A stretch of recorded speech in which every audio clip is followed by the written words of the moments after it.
to the Inside Story, the biannual celebration of new books by local authors and illustrators, brought to you by the Western Washington chapter of SCBWI, the Society of Children's Books Writers and Illustrators. Yay! And Village Books Bellingham. Boom! Village Books Bellingham. I'm Dana Sullivan, a writer and illustrator of picture books and graphic novels like that one. My co-hosts are Karen Lewis, who's author and illustrator of beautiful books, the creator of amazing props and costumes for middle school blockbusters, and lead singer in an all-kid lit garage band Books, now on hiatus. Ron Pellegrino is our behind-the-scenes tech fairy, timer overlord, trivia king, and raffle wizard, whose past life has been an advertising creative, hobnobbing with the marketing elite and swanky Park Avenue Towers. One of his shining moments in that career was when he was the first person to spell out the word period. Rumor has it there was a jammed keycap involved. Ron now writes for children and is a powerhouse in our SCBWI chapter. Big shout out to Claire McElroy Chesson, events coordinator at Village Books and Paper Dreams in Bellingham, Washington. All the books being presented today and a lot more are for sale at Village Books, either in person or online at the link in the chat box, should be in there. So please buy some books. That's how this thing works, by the way. You buy books, we buy groceries, we can eat, we write more books, you get more books. It's a grand circle of life and it's a wonderful thing. There will be 3 books given away at the end of this, but you must be present to win. So stay tuned for that. You will be chosen by a secret random process. Actually, it's going to be pretty transparent. I'm grateful to you all being here. I know we're all kind of sick of tech and sick of Zoom in particular, but it's kind of cool that it does bring us all together from all around the world. And that tech tells me we actually have about 103 plus people signed in or registered to view today. So that's pretty amazing and very cool. Inside Story began in 1998, when Laura McGee Koznovsky and George Shannon created a forum where authors and illustrators could celebrate their new titles with local booksellers, librarians, teachers, and other friends of children's books. It's been going strong ever since, and I'm incredibly proud to be part of it. So without further ado, let's get going. And I'm going to try to match Dana's photo of me because I thought that was so great. There you go. It's my great pleasure to introduce the first author illustrator of the afternoon, and it's Kevin Atterbury, who's one of the first illustrators I met as part of SCBWI. So it's a great pleasure and honor for me. Kevin is a writer, illustrator of award-winning children's books, including the 2019 Crystal Kite Award winner, Ghost Cat. He ran a graphic design studio, a greeting card company, and a dip into the .com nuttiness before breaking into picture books. His books also include Bunnies, Puddles, and I Love You More Than the Smell of Swamp Gas. Among books he's illustrated for others are Halloween Hustle by Charlotte Gunnifson, Tickle Monster by Josie Bissett, and Frankie Stein by Lola Schaefer. Kevin, tell us about your latest book. Okay, I'm going to talk about Dear Beast, Simon Sleeps Over, which is the 4th and final book in the Dear Beast series by Dory Hillestead Butler. The first book came out in 2020, right after we shut down for the pandemic, and the 4th book, the final book, came out in February, about just right before all the everything was opened up. So all 4 volumes came out during the quarantine, so yay. The story of this book, or the series, is really Dory's to tell, and she does a great job, though I had a small part in the origination of the series, so I feel comfortable sharing that as well. Long story short, I had a cat I mistakenly took in before I realized I was not ready for a pet. So I needed to rehome him, and through a series of fortunate events, I was able to pawn him or give him to Dory's daughter, and Simon had a home. And this confused Dory's dog when her daughter would come over and the dog would smell the cat on her daughter. And the confusion and the curiousness of the dogs inspired Dory to write this series, which is told in epistolary fashion, which means that it's told through letters back and forth between the characters. Let's see. When Dory sold the series, she asked the publisher if they would consider having me illustrate it, since we had shared the history of the inspirational cat, and I was thrilled that they did, and I was excited to illustrate Dory's hilarious writing and develop her crazy characters. And plus, I'm a big fan of and proponent and creative user of the United States Postal Service, the greatest bargain in the world. This fourth book brings the series to a close when Baxter and Simon the cat actually meet in person. Did I make it? You made it. Good Thanks, job. Kevin. Thank you, Kevin. Good job. Way to go, Simon. I'm glad you got a good home. So, and I love that you use the word epistolary because it sounds faintly off color. Speaking of people who are epistolarians, Martha Brockenbrough is the author of more than 20 books for young readers. This is her debut chapter book, so she's getting up there. And there will be 3 books in this series. She teaches at Vermont College of Fine Arts and likes both cats and dogs. So that's very epistolary.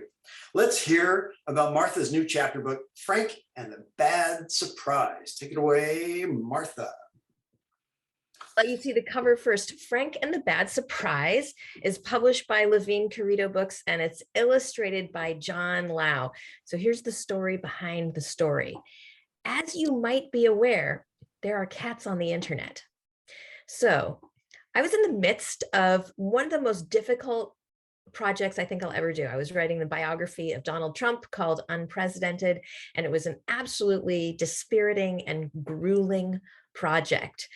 So when I was on Twitter wasting time, a picture of a tuxedo cat standing on his back paws with his little white gloved hands dangling limply at his sides looked at me, and I looked at him, and I thought, this cat in this photograph needs to have a chapter book series. And so that inspiration became Frank and the Bad Surprise, which is about the day Frank's owners bring home a box. Frank thinks the box will be his lair, but it will not be his lair, because inside the box is something that ruins his life. I'm not going to tell you what that is. You'll have to read the book to find out. There will be 3 books in this series. The next one, Frank the cat falls in love with a mysterious masked cat who has a ringed tail. Things don't go quite as well as Frank hopes. I did, in a little bit of trivia, meet the owners of Frank the real cat. After the book got ready to come out, I posted on Twitter, do you know this cat? And the cat was located just outside of London. I happened to be traveling to London with my daughter, who was on her way to visit colleges overseas. And Frank the cat got delivered his very own copy, the first copy of this book. Thanks, everyone. I love that story. That's wonderful. Sorry, go ahead. Next up, we have Victor Evans. Dr. Victor Evans is an author with a passion for telling stories featuring LGBTQ voices that often go unheard, especially adolescent LGBTQ African-American males. He is an assistant professor of communication at Seattle University, where he teaches journalism. Prior to this, he was an entertainment journalist working for organizations like MTV, BET, and CNN. When he's not writing, you can find him on his farm wrangling chickens with his fiance. Victor, tell us about the case of the missing lightning bat, an Evan Sinclair mystery. All right, so hi, my book is The Case of the Missing Lightning Bat, an Evan Sinclair mystery. It's my debut novel, so my very first one in the series, so I'm super excited about that. So it's a book about a young queer boy growing up in the South, and he is tired of being teased and called Sissy Sinclair all the time, so he thinks by helping the most popular boy in school find his missing baseball bat, that he is going to ingratiate himself with the popular kids and move up the social ladder and not be teased anymore. And on that journey, with the help of his best friend, spunky Angelica, and an old friend from his past, and his grandmother, Big Mama, he solves the mystery and learns and finally accepts himself in the process. And I can tell you this book was a huge labor of love for me. I love Murder, She Wrote, and so a lot of it came from that. I love the idea of a kid solving crimes with his grandmother, a nosy busybody, which she is, but a lovable one. And I really wanted to write a book, and I know it sounds cliche, that I would have liked to have read when I was a kid. And so, you know, being a Black queer kid growing up in the South, there weren't very many voices like you know, that represented what I was going through. And I really wanted this book to do that. And I'm sure, as you know, we're going through a time right now that's a little troubling with these banned books. And even with my own distributor, I've had some trouble getting my book out there. So I just urge everyone and all our author communities to please come together and let's get these books in the hands of the kids who need them. Thank you. Oh, terrific. Yay. Victor, that's great. And everybody can buy his book right this minute. If you just boom, boom, click on the link I just put in the chat box and buy his book. Actually, you should buy everybody's book, but right now you can buy his book. So love that story. Next up, we have Tara Gedgen. Tara loves anything mysterious. She's the author of No Beauties or Monsters and The Breathless. Tara wrote her first mystery at age 10 about children disappearing at midnight and has been writing ever since. In between books, she has worked as a tennis coach in Alaska, as a university writing teacher in Alabama, and as an editor for a publishing house in Australia. So that's the 3 A's, your triple A, I love it. Tara now lives in broke that streak, where she can usually be found hiking through a mysterious wood while dreaming up her next novel. Tara, what's up with No Beauties or Monsters? All right, so No Beauties or Monsters is a speculative mystery about a girl in search of her missing friend who vanishes near a national park. And today I thought I would talk about the cover art process. Authors aren't usually that involved, but I was thrilled to hear that Delacorte had hired artist Jack Hughes for the cover, and even more thrilled when I got to see a lot of early drafts. So this is one of them, and even though this is pretty far from the cover we landed on, I thought he did a great job of showing the internal state of the protagonist when the book opens. So it starts off with 17-year-old Riley, who's being forced to move to an isolated town in California's Mojave Desert. And Riley's part of a military family, so she's forced to move around a lot. She's feeling very sort of uprooted, has issues of belonging, doesn't know who to trust. And she's very much in motion when the book opens. And I should mention too that Jack Hughes was kind enough to send through some of these sketches, so I didn't see everyone through the publisher, but he did quite a lot. And then the sketches shift to show more of the environment. So environment plays a big theme in the book. It's set at Joshua Tree National Park, like I said, and Riley is very connected to her environment. She's a rock climber, she sees the beauty in it, but she's also aware of the danger, especially when she hears people have been going missing in the area. And you can kind of see that a little better here. So that dichotomy between sort of beauty and danger, or light and darkness, is sort of present here as well. And then the sketches shift yet again, getting closer to the final cover. And this really kind of hints at the speculative layer to the book. So I'm happy about that. So readers know what they're getting when they pick it up, with the surreal colors there.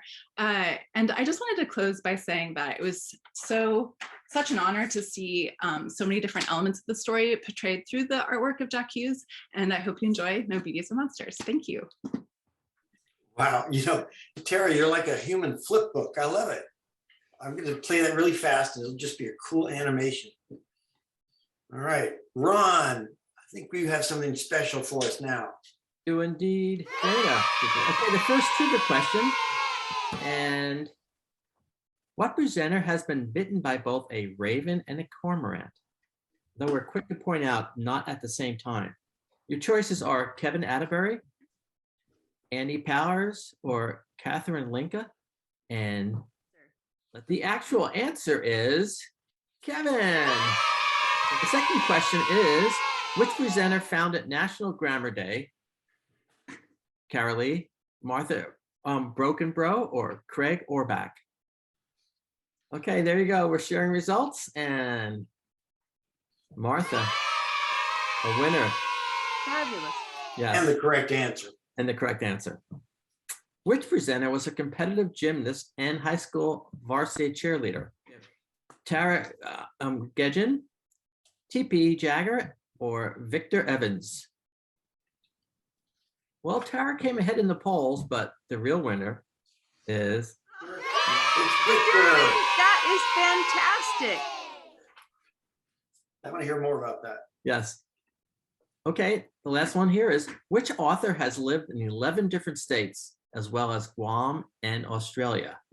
We have Tara Gedgen, Amy Hevron, or Sonia Thomas? Tara's the winner and the real legend.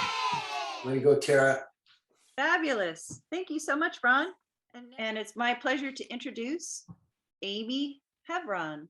Amy Hevron loves exploring nature, bird watching, and baking tasty treats from her home in Seattle.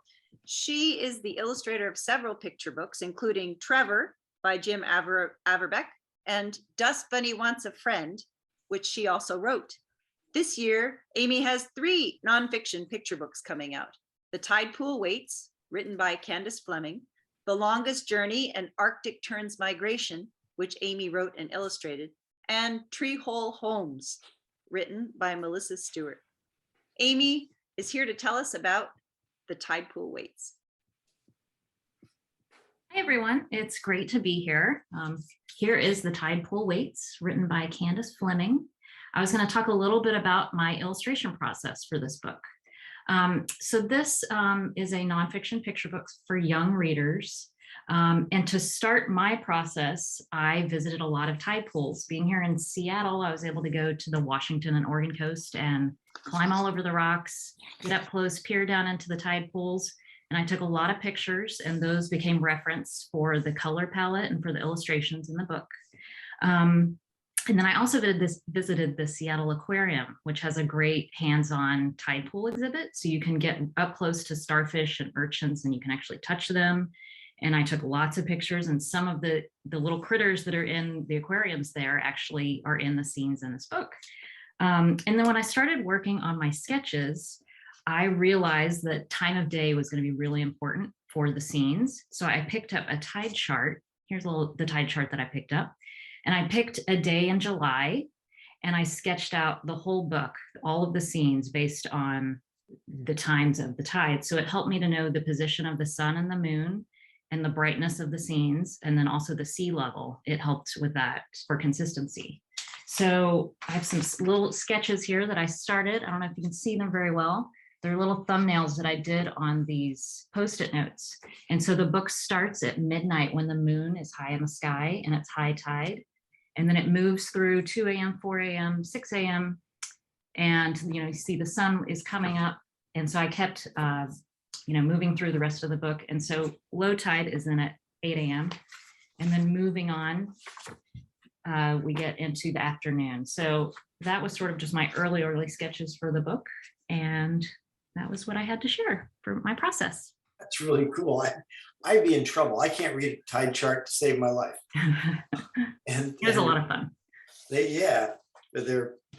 So I would just have everything at noon. Everything in my book is at noon. So good on you there, Amy. Next up, we have T.P. Jagger. T.P. Jagger has taught students ranging from first grade remedial readers to graduate students earning their elementary teaching licenses. But he thinks fourth grade is the best, and all of the 10-year-olds trapped in his head heartily agree. It only took him about 23 years to go from trying to write a children's book to actually getting one published. He is either a very persistent writer or a very slow one. Possibly both. Hide and Geek is his debut. Book 2 in the series releases in early 2023. TP, let's hear about Hide and Geek. Okay, so for Hide and Geek, since I get 2 minutes, I decided I would share 2 little kind of top secret fun facts about the book. And I want to start with the title because, as lots of folks know, titles often get changed from what the writer started with to what actually gets put on the cover. And this book started as Nerds Rule. And the 4 friends trying to save their hometown were called the Nerds. And it was Natalie, Edgar, Ruby, and Daniel. So I love the title Hide and Geek, but that kind of created some problems because suddenly the nerds became the geeks. And thank God for Word's find and replace function, because Natalie had to become Gina. Edgar was quite happy he got to keep his name. And Ruby became Elena, and Daniel became Kevin. So nerds became the geeks. Fun fact number 2, another little change that got thrown in was the town, their hometown is Elmwood, New Hampshire. And next door, well, 14 miles away was their neighboring town of Grove Park. And only once in the book did Gina and Edgar have to like hop on their bikes and zoom over to Grove Park 14 miles, go to the library, and then zoom home. Well, while the book was going through the final copy edits, I was working on the plot of book 2. And as book 2 came together, well, all of a sudden the geeks have to go from Elmwood to Grove Park every day, sometimes multiple times a day. And a 28-mile round trip would have been kind of exhausting and totally untenable.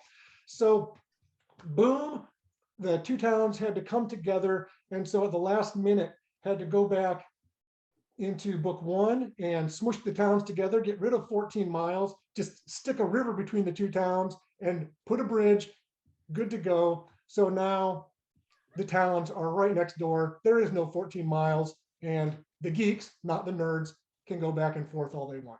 So that's Hide and Geek. Yay. That's fabulous, TP. Next up is Carrie Lee. Carrie Lee is the Bank Street Award-winning illustrator of COVID Helpers. Her newest release, Helping Our World Get Well, COVID Vaccines, is a companion book that continues to offer facts and encouragement. A graphic designer by day and illustrator by night, Carrie's 2 worlds fuel her passion for visual storytelling. Recently landing her dream agent, she's pushing the envelope as author and illustrator. Carrie lives in West Seattle, where she can be found sketching container ships on Puget Sound. Carrie, let's hear about Helping Our World Get Well, COVID Vaccines. Hi, thanks, Karen. Yeah, so my current book, Helping Our World Get Well, COVID Vaccines, is a story that is about courage in the face of adversity. It is adversity being the pandemic and courage being the courage to get a shot. And it's a lovely little book about some friends who learn about self-awareness and social responsibility at the same time. And the key takeaway in this book is getting a shot is an important job. And as Karen explained in my bio, it is the second in a series. The first one was COVID Helpers, which came out at the beginning of the pandemic. And the key takeaway of that book was that staying at home is an important job. And it did really well. It got the Bank Street Best Award, one of the Bank Street Best Book Awards of 2021, and we got a second book, hence COVID Vaccines. Essentially, I think the publishers were looking at this as like chapter 2 of the pandemic, so to speak. And that's great, right?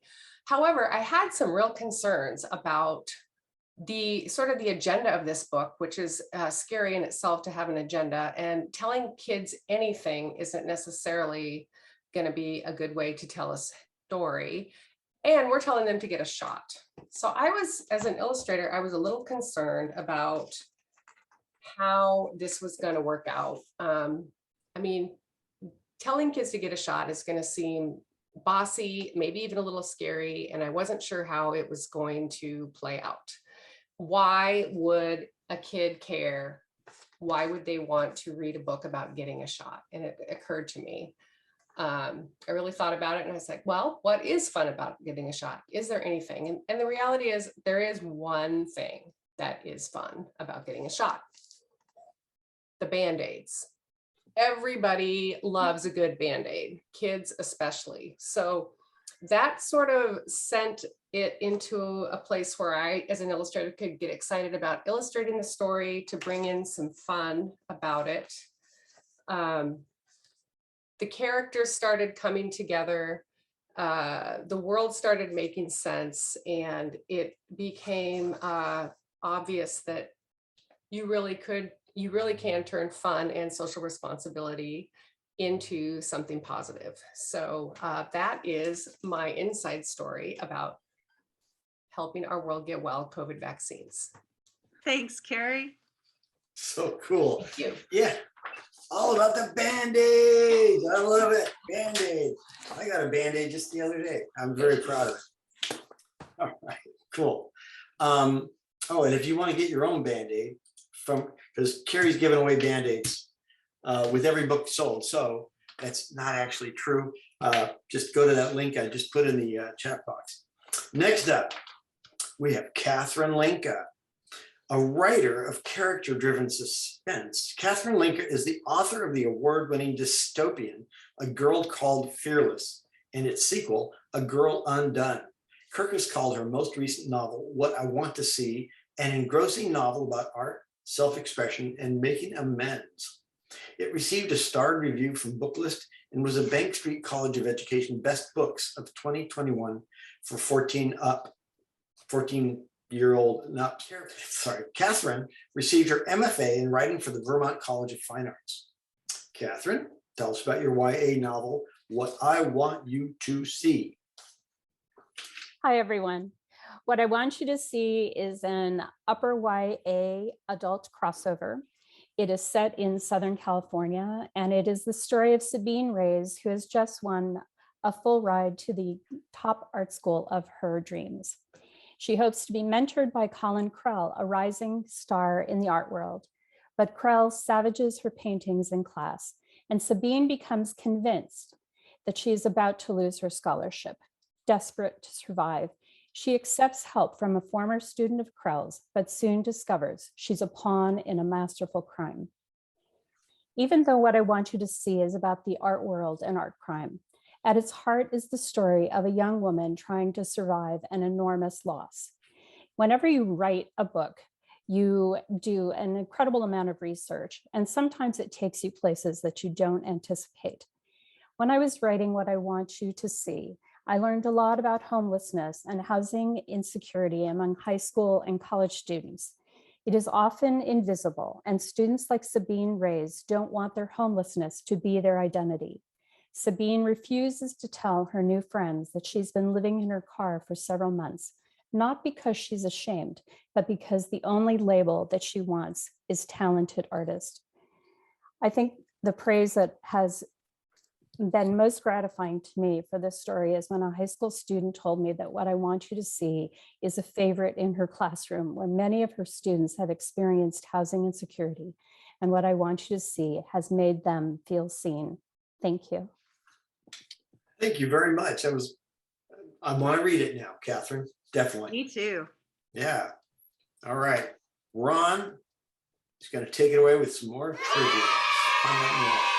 Okay, the next question is, which presenter as a child dressed up as Pippi Longstocking for Halloween? Your choices: Amy Hebron, Maureen McQuarrie, or Avril Vandermerve. Merva? Yes, got it. Sorry. Amy has taken the lead here, and she is the one who dressed up as Pippi Longstocking. I've seen her pick up a horse once. Okay, moving on here. In 7th grade, which presenter gassed the inside of their nose by laugh snorting a hunk of apple peel out their nostril? Choices: Carolyn Wright, Sharon Mentica, I'm sorry, and TP Jagger. Let the voting begin. Jagger, and so happens TP is the one. You're doing pretty well. Okay. Guessing games. Okay, let's move on here. Number 7. Back in the day, which presenter ranked 15th in the state of California in swimming in the 100-yard backstroke? Craig Orbach, Carrie Lee, or Andy Powers? What's the answer? The answer is Carrie Lee. There you go, Carrie. Okay, and the last one in the segment is, which presenter has traveled to both the northernmost and southernmost towns in the world? Your choices: Vanessa L. Torres, Faith Prey, or Catherine Linka. And Catherine is the one. Catherine, real quickly, you want to tell us the towns? That would be Ushuaia in Argentina, and that would be Longyearbyen in Svalbard. Thank you, Catherine. Next up, we'll be hearing from Maureen McQuarrie. Maureen McQuarrie is the author of 4 novels, 2 board book series, and 2 nonfiction books, including The Peculiars, Beyond the Door, The Telling Stones, and Big Ideas for Little Philosophers, and for Little Philosophers, and for Little Environmentalists. Her books have been selected for YALSA Best Fiction, ALA Best Book, Bank Street Best Books, and sold in 5 languages. She lives on an island near Seattle with her husband, a hive full of bees, and 4 chicken sisters. So the chicken wranglers should get together afterwards and chat. Anyway, Maureen, tell us about your board book series, Restoration with Wangari Maathai, Ecosystems with Rachel Carson, Conservation with Jane Goodall, and Preservation with also Leopold. Okay, well, the Big Idea series began with one overarching idea, and that is that it's important to start big conversations early. Big conversations like how we treat our wild and wonderful world and the people and animals who inhabit it. But the books aren't biographies or activity books, they are thinking books to spark creativity and curiosity. So when I was doing the research, I was looking for something to spark my curiosity, and I thought I'd tell you about 3 threads that I found that were common from Kenya all the way to Iowa. And the first is that environmentalists are nurtured and not born. Each of the environmentalists had a significant adult in their life who modeled, shared, and nurtured their curiosity. It seems like wonder and passion and curiosity are all contagious. For example, Rachel Carson's mom would take her for walks along the river when she was just a little girl, and they would listen and identify birds, and then they would draw pictures and make up stories about all the animals they saw. The second thread I found with all of them is that they connected curiosity to empathy and talked about it with that significant adult in their life. Jane Goodall's father used to take her to the London Zoo, and when a baby chimp was born there, he got her a stuffed chimp, and then they would go back and watch the chimp as it grew in the zoo. And then she developed this empathy for animals. And the third thread is that all of them discussed how connections were made. And a perfect example of that is Wangari Maathai, who got the Nobel Peace Prize for connecting, taking care of our environment and peace. And that's a huge idea to have a conversation about. Thanks. That's so cool. Environment and peace. That's Maureen. fascinating. Thank you so much, Maria. That was very cool. Next up, Sharon Mantika. Okay, Sharon is a children's writer in Seattle who loves to write stories that begin with a kernel of truth. She's also the author of Think Smart, Be Fearless, a biography of Bill Gates, and Chasing at the Surface, a middle grade novel that was the 2016 Children's National Outdoor Book Award winner. Sharon is here to tell us about her nonfiction picture book, The Heart of a Storm, a biography of Sue Bird. So let's take it away. Hey everyone, thanks for inviting me. My book, The Heart of the Storm, is a nonfiction picture book biography of the WNBA star player, Sue Bird. It's published by Sasquatch Books and illustrated by Ellen Rooney. And there are really 2 inside stories to my book. The first is that the story is really a love letter also to Seattle, the city where Sue has spent her entire 20-year professional career with the Seattle Storm. And the second is that although the book will of course appeal to kids who love sports and especially young girls, it it also offers a bigger message to all kids.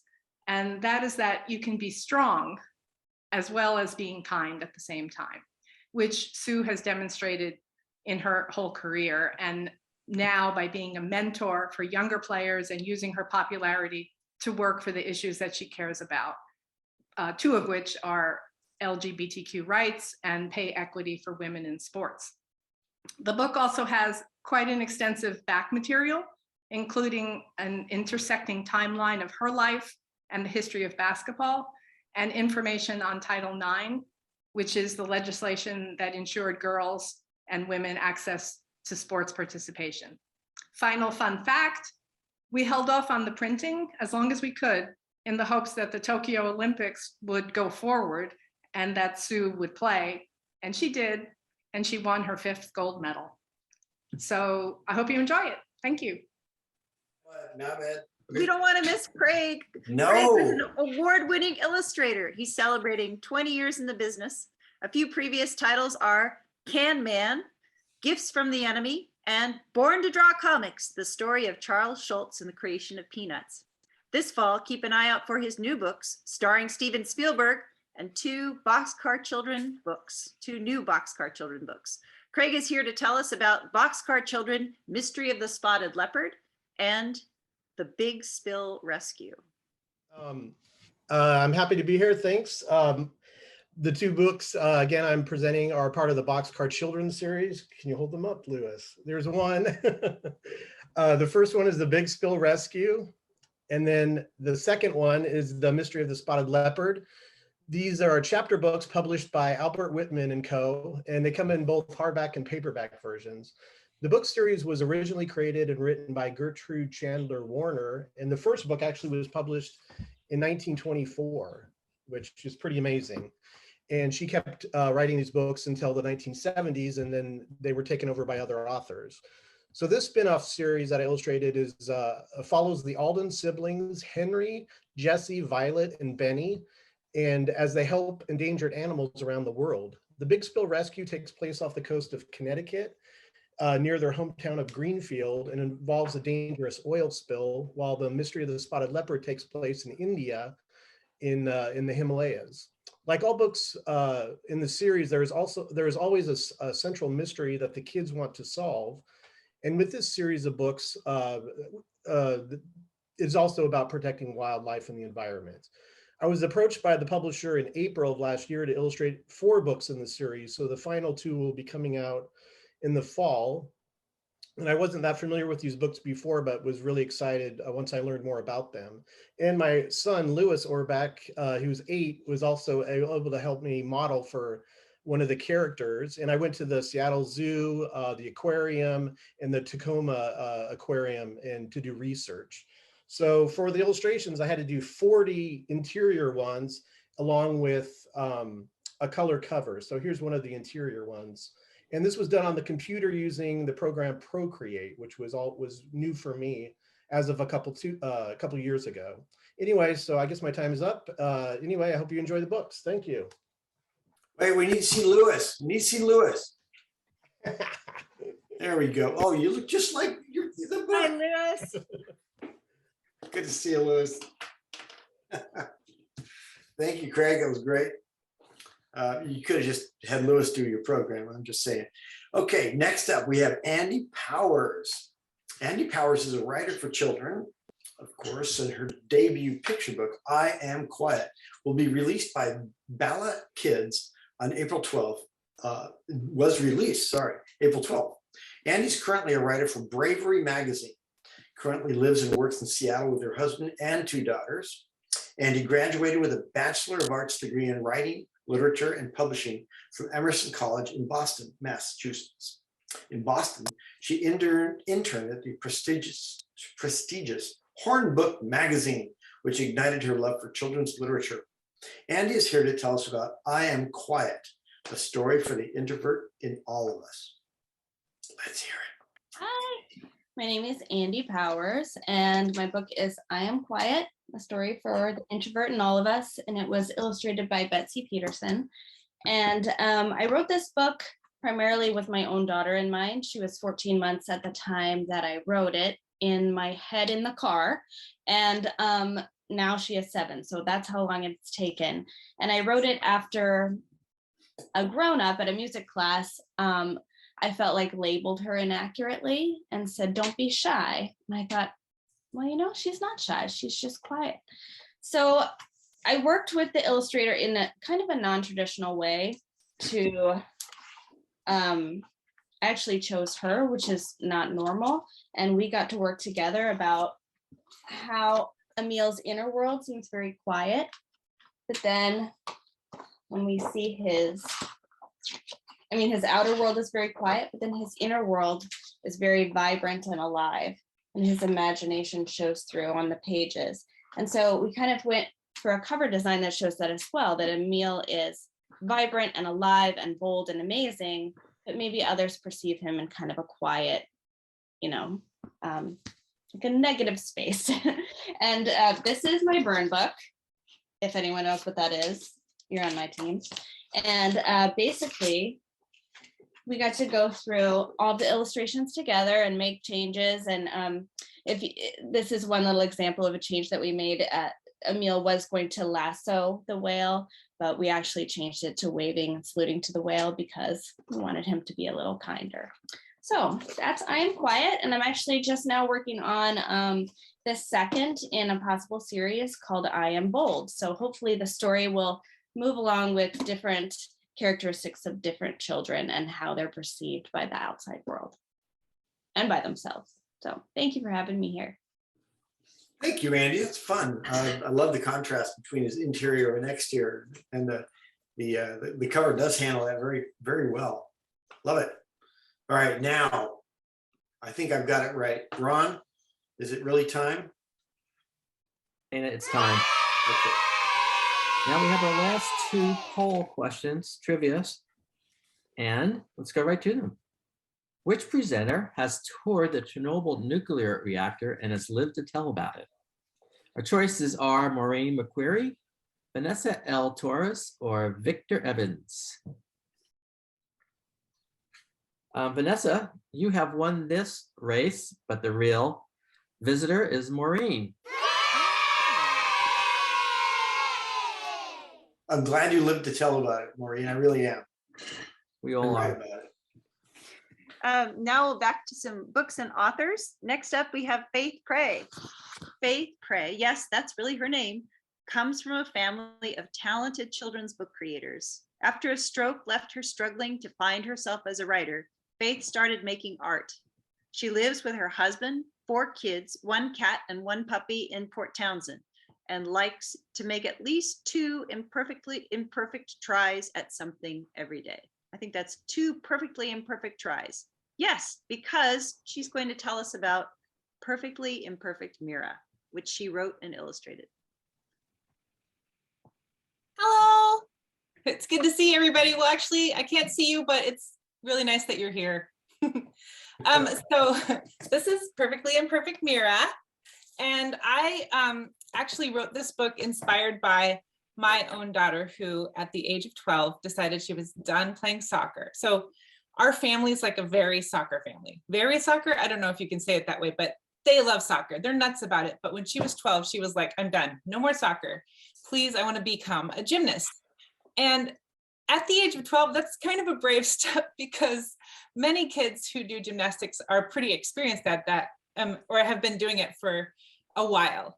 And so I was like, are you sure? What if people make fun of you or something? And she did it anyway and loves it. She's not, going to go to the Olympics and get medals, but she absolutely loves doing it just because she loves to do it. And so I did a little sketch to kind of thank the gym, and I put it on social media, and my agent said, I think that needs to be your next book. So I started sketching Mira. And as I was working on the character for Perfectly Imperfect Mira, I read this thread on Twitter by noted librarian Angie Manfredi talking about the lack of size representation in books. And so I realized how much I wanted my characters to reflect the beauty and diversity of bodies and abilities in characters well, in all of us, and that anybody can do anything. So that was kind of the inspiration for my book. And it's a book about perfection or undoing perfectionism, and that you can just do something because you love to do it, not because it has to be perfect. And I don't know if any of you have that kind of fear of trying something and what if everyone else is better, because we have a very comparative culture now when we're, especially because we're all on social media, etc. But I just wanted readers of all sizes and abilities to see that they can do something just because it can be joyful, just because you love it, and you can like love that growth mindset of learning to get better at something. So that's perfectly imperfect, perfectly imperfect, Mira. Well, sorry, Faith, but that was perfect. I loved it. Great message. And I'm pretty imperfect, so I'm right there with you. Thank you. Next up, we have Sonia Thomas. Sonia Thomas writes stories for readers of all ages, often featuring brave, everyday girls doing extraordinary things. She's one of 3 contributing authors for Good Night Stories for Rebel Girls, 100 real-life tales of Black girl magic. Sir Fig Newton and the Science of Persistence is her debut novel. Raised in Central Florida and a Washington, D.C. transplant for 11 years, she's now keeping it weird in the Pacific Northwest. Sonia gives us the inside story about her middle grade novel, Sir Fig Newton and the Science of Persistence. Take it away, Sonia. Thanks, Dana. This is Sir Fig Newton and the Science of Persistence. And the inside story is that the idea for this book came from real life. My first cat, Whiskey, was diagnosed with diabetes back in 2007, and a coworker had shared with his young son, who has type 1 diabetes, that my cat was receiving insulin shots. And his son was so excited that he'd said, if a cat can get insulin shots, then so can I. So in that moment, I knew I had to write Whiskey's story. My first attempt, I tried to do a picture book, and I even tried to make the story rhyme, but it just did not work out and ended up in a drawer.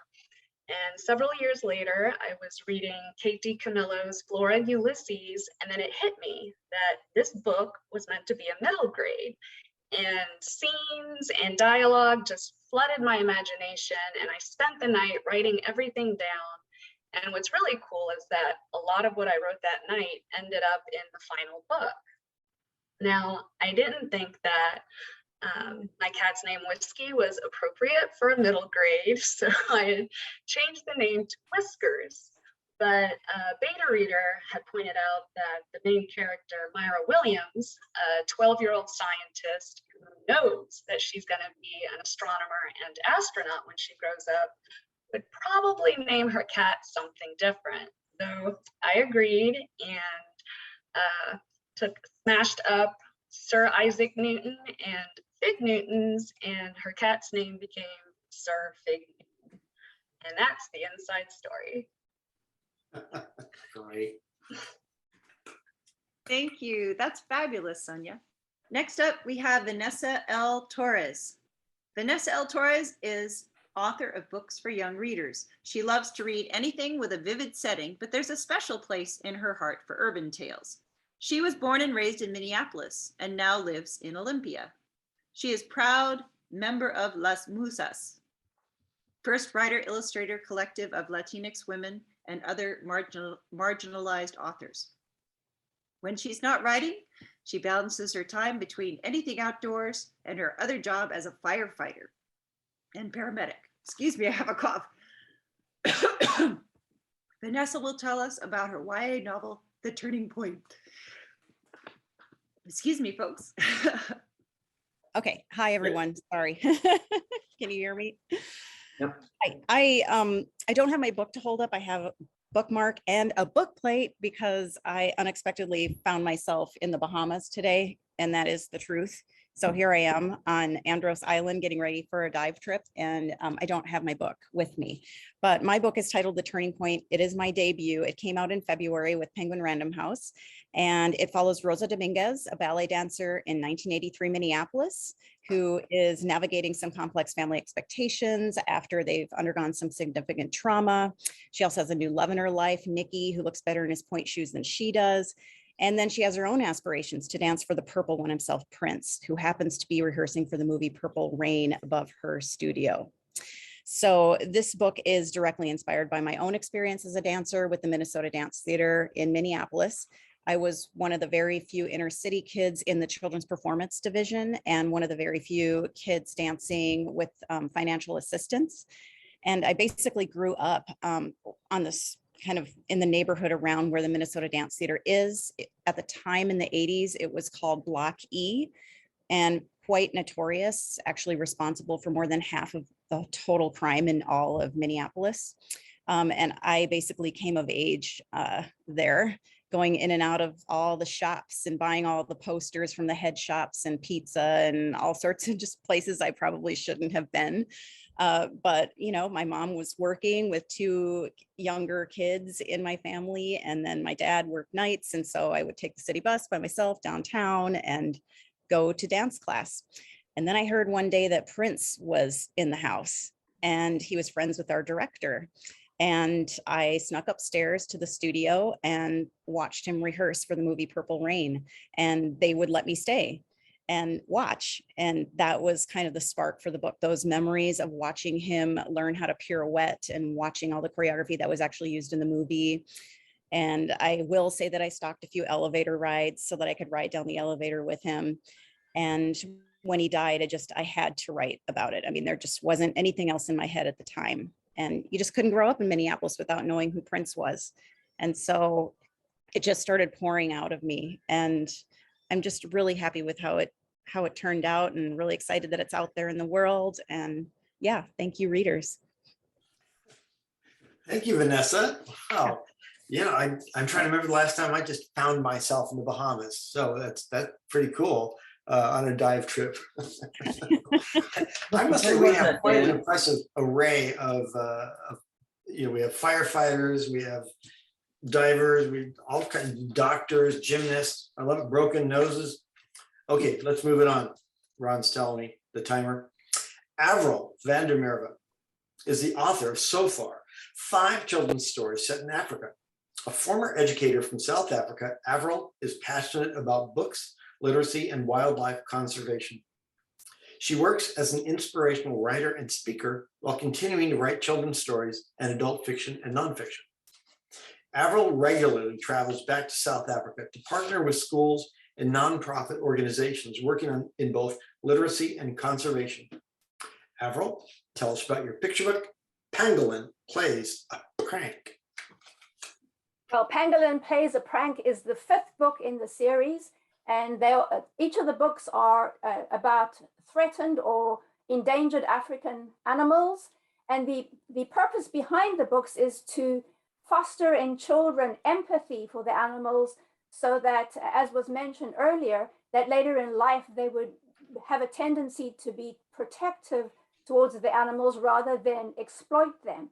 And in fact, these books are being currently used in South Africa as part of wildlife conservation education programs with children. And I have just on Friday signed a contract with the South African Education Department for them to be placed in school libraries across South Africa. So pangolins, what's behind this particular story is that they are the most trafficked animal in the world. They actually do occur not only in Africa, but also in Asia. Their scales are made of keratin, which is the same substance that rhino horn is made of. So they are trafficked and poached for the same reason. They're placid, slow-moving animals, nocturnal animals. They're very easy. It's very easy to just walk into the bush, pick them up, and walk off with them.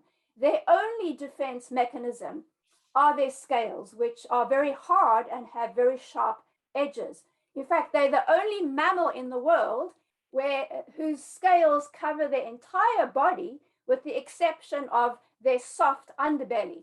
So in order to protect themselves when they're threatened, they roll up into a ball and tuck their heads in so that only their scales are exposed. This particular story was inspired by a real life incident of a lion that tried to eat a pangolin and couldn't penetrate the scales. And so in this story, pangolin accidentally runs into lion after a night of feasting on termites and ants. And she's not a fast runner, so she has to come up with a way to deceive lion. And she's unexpectedly assisted by a little dung beetle. In the process, she discovers she has more friends than she realized. The story is full of action and humor and also conveys values like empathy and kindness and friendship. And that's the inside story for Pangolin Plays a Prank. So much. Next up, we're hearing from Carolyn Wright, who is a cookbook and children's book author, brain cancer survivor, and mom of 2 boys, whose recipes and articles, I think they're her recipes and articles, I don't know, maybe she has talented boys, whose recipes and articles appear regularly online and in national lifestyle publications, including Bon Appetit, Food and Wine, Food Network, Every Day with Rachel Ray, The Kitchen, and Foods 52. Her terminal brain cancer diagnosis in 2017 shifted her focus from career to health and family, and she began authoring children's books for her 2 sons. She lives in Seattle, Washington, where she's lovingly known as the Soup Lady. Carolyn, tell us about your board books, the Little Bakers series. Hi, everyone. Thanks for having me. I'm so happy to be here. So I wanted to show you my new series called Little Bakers from HarperCollins. They're a series of board books that there are 3 that are out now. 2 came out in September, 1 came out, the last one, B is for Brownies, came out in March. So 1, 2, 3, 4 cake is the first one that I came up with. All of the books use a very, very simple recipe that pairs with a preschool lesson. So 1, 2, 3, 4 cake is a counting book. And it's illustrated by Allison Oliver, who you guys might know from the Baby Lit series. It's just, the books are just so adorable. So the blurring is, I'm in a very, very messy office. So the blurring was required in order to not see all the mess behind that my husband left. My children are upstairs making a lot of noise. So that's why I'm here. Yeah, 1, 2, 3, 4 cake was the origin of the series because I'm a cookbook author, and 1, 2, 3, 4 cake is not something I made up. It's a real cake, a Southern classic sort of Depression era cake. That's the 1, 2, 3, 4 is the ratio of the ingredients. And I was like, why is there not a counting book that has to do with the 1, 2, 3, 4 cake? And it's such an easy cake. Anyway, so it's cute little characters and little rhyming poem that ends in a recipe that the reader is supposed to do with their preschool age child. And then the next one is Cookie Truck, a sugar cookie shapes book. It has a 5 ingredient sugar cookie in it, and it's about using cookie cutters to learn shapes. It's very, very cute, and I love this one too. And then the last one is B is for Brownies. It's an ABC book to make a very, very simple brownie. And so I made these books during quarantine with my kids at home, because also my desk is in the kitchen. They just were in there asking for snacks all the time. So I just wanted to involve them in what I was doing. And I just wrote these little ditties and came up with the recipes. And it was just so much fun to work with them. And also my first children's book was about death. And I just sort of wanted to focus on something that was a little less depressing and showing that honestly that motherhood and life and all the things that I believe in post-cancer diagnosis lives in this place too, which is just fun and celebration of connection with your kids. So that's the inside story of my books. Wonderful. Thank you very much, Caroline. It's time for some prizes. I think, Ron, is that true? It's true. Explain me how you're going to do this. Okay, here it goes. So in conjunction with the wonderful Village Books, we're giving away 3 books from from our authors and illustrators for today. So the deal. Okay, let's try the first giveaway here. All your names and quite a few names are entered here. So let's go here. And if you have to be present to win. And if you're present, please put in the chat that I'm here. And the winner is Anne Below. So let's go for number 2. Outside here in the Northwest. It is. Nina Weinstein. Nina. So the third book is Allison got it. Allison. Okay, Allison. There we go. To pick up your book, email Claire at events@villagebooks.com.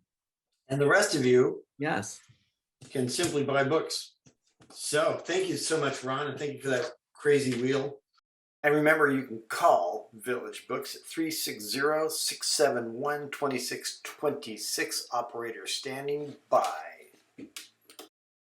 So big shout out to Holly Huckabee, Regional Advisor of the Western Washington Chapter of Society of Children's Book Writers and Illustrators. She's been a shining beacon of literacy, hope during these pandemic times, offering more and more classes, programs, opportunities, and sometimes donuts, to our Pacific Northwest corner of the kidlit world. SCBWI has been putting on excellent programming, which you can see at scbwi.org. And Holly's been leading the way. So thank you. Thank you all for being here. I want to thank all of our panelists. All your presentations are amazing and wonderful. Now, if you want a personalized book play from any of these, you can just tell the folks at Village Books. You know, they're not a huge conglomerate. They have people who can actually take your requests and send a message to the presenters and say, Karen wants a personalized book play, Caroline, and Caroline will say, far out. All right, thank you, everybody. That is it for today. And I thank you for being here and books. Oh, and I want to encourage every one of our presenters to get your books banned. Yes, please do. Get your books banned. This has been the Inside Story, and I'm Dana Sullivan. And on behalf of Ron Pellegrino and Karen Lewis and all of our presenters, I wish you goodbye. Thanks, Thank Dana.